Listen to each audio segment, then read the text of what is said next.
Assalamualaikum warahmatullahi wabarakatuh. Saya Kustonia Nurul Mahmudah dari kelas IAT 1C akan menjelaskan tentang sejarah perjalanan Al-Quran dari awal turun sampai dikumpulkannya di masa Abu Bakar untuk memenuhi tugas UAS mata kuliah Ulumul Quran. Yuk disimak. Nah, sebelum memulai pembahasan lebih lanjut, yuk kita bahas dulu gimana sih awal mula turunnya Al-Quran itu? Nah, Al-Quran pertama kali turun pada hari Jumat bulan Ramadan atau bertepatan dengan bulan Agustus tahun 611 Masehi. Hal ini menandakan diangkatnya Nabi Muhammad SAW sebagai Rasul. Wahyu yang pertama kali turun berupa surat Al-Alaq ayat 1-5 yang berbunyi sebagai berikut. A'udzu billahi minasyaitonir rajim. Bismillahirrahmanirrahim. Iqra bismi rabbikal ladzi khalaq. Khalaqal insana min 'alaq. Iqra wa rabbukal akram. Alladzi 'allama bil qalam. 'Allamal insana ma lam ya'lam. Namun, beberapa ulama mengatakan bahwa wahyu yang pertama kali turun atau surat yang pertama kali turun secara keseluruhan ialah surat Al-Muddatsir.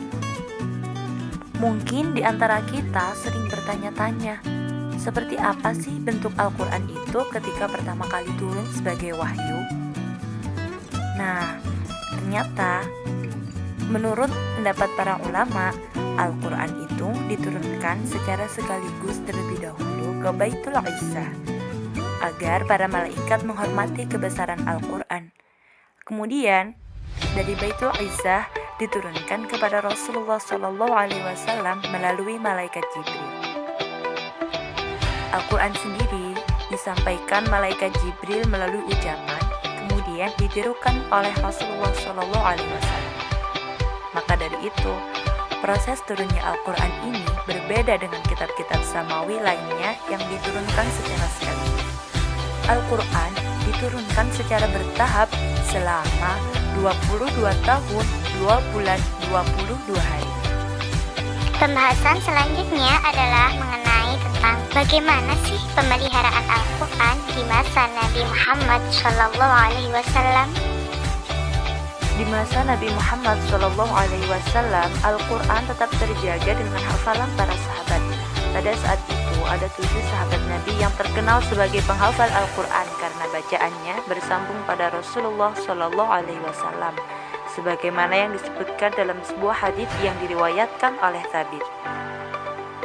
Matan Nabi SAW, Rasulullah SAW wafat, walam yajma'il Quran.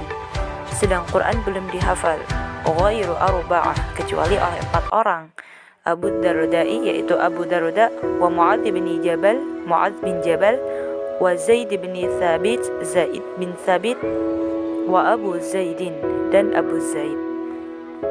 Adapun dalam riwayat hadits yang lainnya juga disebutkan 3 sahabat Nabi penghafal Al-Quran, yaitu ada Abdullah bin Mas'ud, Salim bin Ma'qal, dan Ubay bin Ka'ab.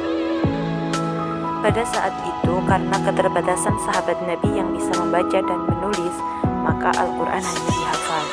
Akan tetapi, beberapa sahabat Nabi yang bisa menulis tersebut juga menuliskannya pada daun-daun ataupun pelepah kurma dan batu-batu. Sehingga dengan demikian, Al-Quran masih tetap terjaga, baik secara lafal maupun tulisannya. Wah, kalau seperti itu ternyata rumit juga ya Kak, karena pasti tulisannya berceceran. Bagaimana kemudian pemeliharaan Al-Quran setelah Rasulullah SAW wafat di masa Abu Bakar?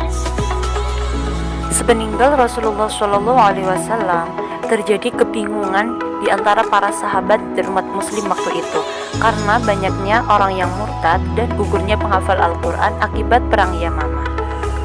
Peristiwa-peristiwa tersebut menimbulkan kekhawatiran di antara para sahabat, terlebih Umar bin Khattab. Akhirnya Umar bin Khattab pun menghadap kepada Abu Bakar untuk mengajukan usulnya, yaitu melakukan pengumpulan dan pembukuan Al-Quran. Mulanya, Abu Bakar tidak setuju dengan usul tersebut karena hal tersebut belum pernah dilaksanakan di masa Rasulullah.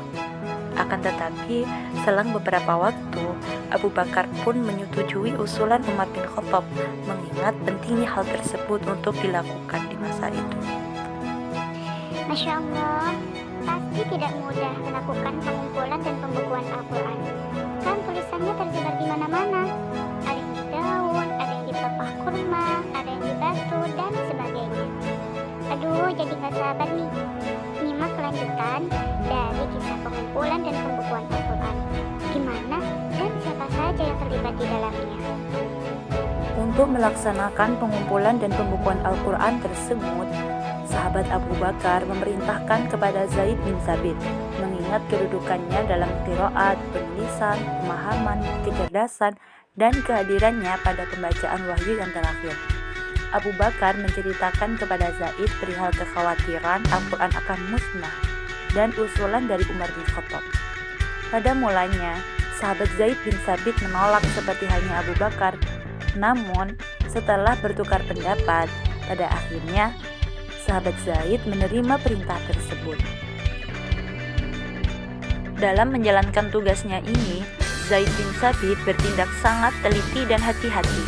Ia tidak hanya mencukupkan pada hafalan semata, tanpa disertai dengan tulisan.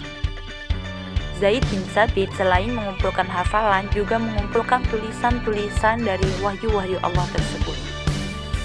Nah, Zaid bin Thabit mengumpulkan mulai dari pelepah kurma, kepingan-kepingan batu, dan dari hafalan para penghafal.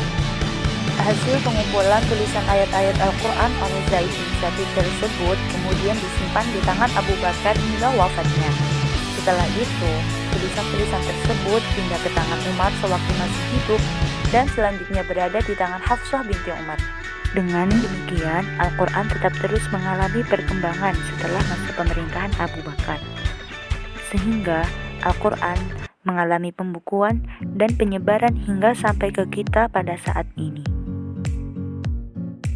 Demikian penjelasan dari saya. Terima kasih. Wassalamualaikum warahmatullahi wabarakatuh.